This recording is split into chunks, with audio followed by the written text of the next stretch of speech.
জীৱনত আগবাঢ়িবলৈ অথবা উন্নতি কৰিবলৈ কি কৰিব আপুনি?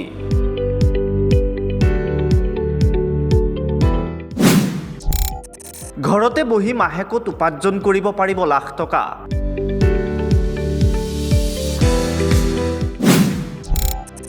কিন্তু কেনেকৈ?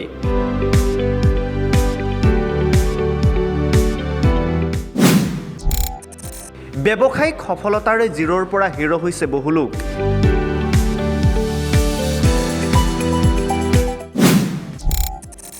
এটা ক্ষুদ্ৰ ব্যৱসায় আৰম্ভ কৰিবলৈ ধনৰ অভাৱত ভুগিছে নেকি আপুনি?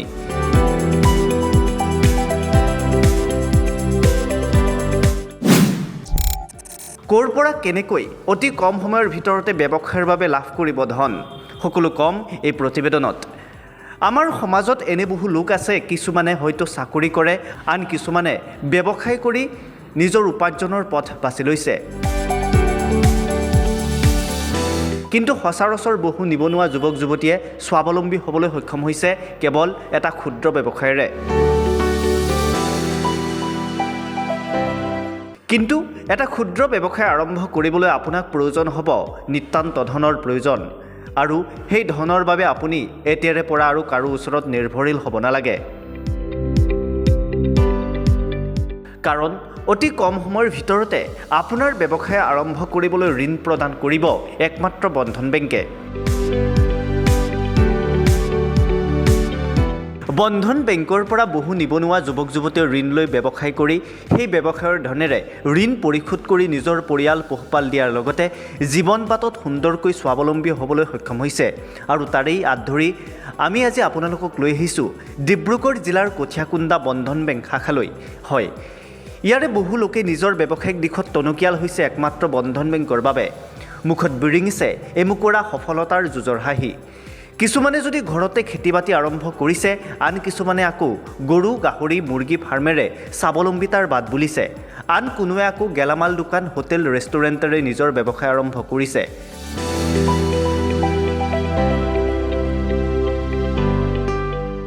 আজি এওঁলোকৰ জীৱন সংগ্ৰামৰ চালিকা শক্তি হিচাপে থিয় দিছে একমাত্ৰ বন্ধন বেংকে। তাৰে সফল উদাহৰণ এইসকল পুৰুষ মহিলা।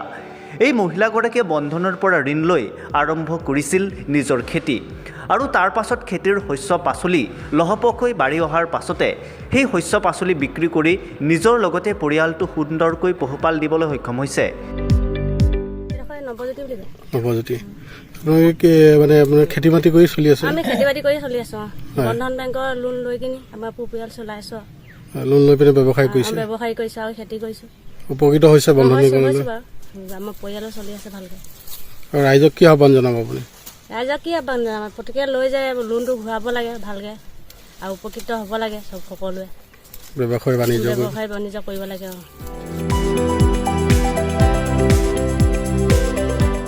আনহাতে এই ব্যক্তিগৰাকীয়ে 2 বছৰ পূৰ্বেই বন্ধনৰ পৰা ঋণ লৈ আৰম্ভ কৰিছিল এখন গাড়ীৰ পাৰ্টছৰ দোকান, আৰু 2 বছৰে তেওঁ বন্ধন বেংকৰ সৈতে এক নিবিড় সম্পৰ্ক ৰক্ষা কৰি আহিছে। আজি তেওঁ উপকৃত হৈছে। শেহতীয়াকৈ তেওঁ বন্ধনৰ পৰা 3 লাখ টকা ঋণ লৈ নিজৰ ব্যৱসায় আগবঢ়াই নিবলৈ সক্ষম হৈছে। তেওঁৰ এই জয়যাত্ৰাত বন্ধনৰ প্ৰভাৱ অপৰিসীম।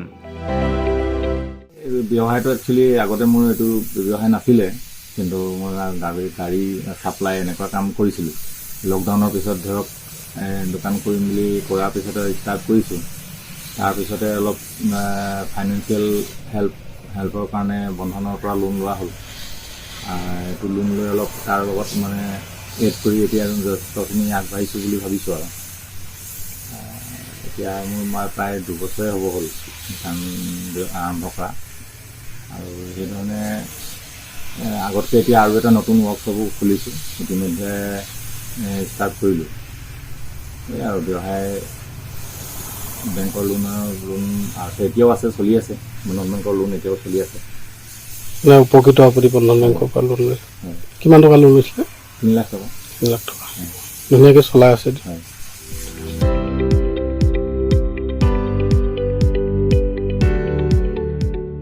এতিয়া চাওক এইখন ৰেষ্টুৰেণ্টলৈ লগতে আছে কছমেটিক সামগ্ৰী। অনিতা চাহু নামৰ এইগৰাকী সফল মহিলাই 2017 চনৰ পৰাই বন্ধনৰ পৰা ঋণ লৈ প্ৰথমে গৰুৰ ফাৰ্ম খুলি পিছলৈ নিজাকৈ এখন ৰেষ্টুৰেণ্ট খুলি ব্যৱসায় আৰম্ভ কৰি আজি উপকৃত হ'বলৈ সক্ষম হৈছে। কেৱল একমাত্ৰ বন্ধন বেংকৰ বাবে।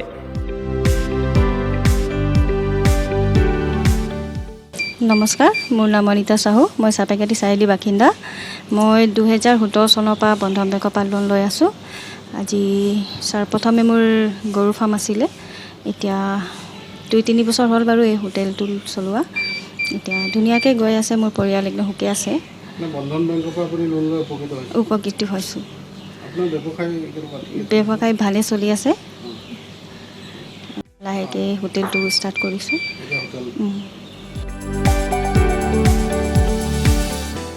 এনেকুৱা বহু লোক আছে যিসকলে অতি কম সময়ৰ ভিতৰত বন্ধনৰ পৰা ঋণ লৈ ব্যৱসায় আৰম্ভ কৰি উপকৃত হৈছে আৰু আজি তেওঁলোক আন 10জনৰ বাবে উৎসাহ আৰু প্ৰেৰণা। যদিহে আপুনিও জীৱনত ব্যৱসায়িক দিশেৰে সফল হ'ম বুলি ভাবিছে, তেন্তে আজিয়েই যোগাযোগ কৰক আপোনাৰ অঞ্চলৰ নিকটৱৰ্তী বন্ধন বেংক শাখাৰ সৈতে। News desk